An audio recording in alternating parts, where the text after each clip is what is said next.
উত্তরবঙ্গে ভয়াবহ বন্যা, যেখানে মানুষ দুর্গত মানুষ, দুস্থ মানুষদের পাশে কোনো সরকারের কোনো পরিষেবা নেই, সেখানে আমাদের সাংসদ খগেন মুর্মু এবং আমাদের বিজেপির বিধায়ক শঙ্কর ঘোষ তাঁরা গিয়েছিলেন ত্রাণ বন্টন করতে, সাধারণ মানুষের পাশে দাঁড়িয়েছিলেন।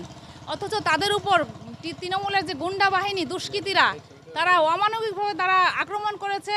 খগেন মুর্মুর উপর ইট বর্ষণ হয়েছে, তার মুখের একটা চোখের নিচে একটা হাড় ভেঙে গেছে, প্রচণ্ড রক্তক্ষরণ হয়েছে।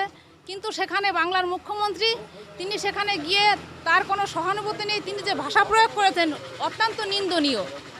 এবং এরই প্রতিবাদে আজকে বাংলার মানুষের সুরক্ষা কোথায়? যেখানে একজন সাংসদ, একজন এমএলএ তারা সুরক্ষিত নয়, সাধারণ মানুষ কোথায় সুরক্ষিত থাকবে তাহলে? এরই প্রতিবাদে আজকে আমরা বনগাঁ দক্ষিণ বিধানসভার নহাটা বাজারে আমরা একত্রিত হয়েছি। এর জন্য আমরা ধিক্কার জানাতে, এই ধিক্কার মিছিলের জন্য আমরা একত্রিত হয়েছি।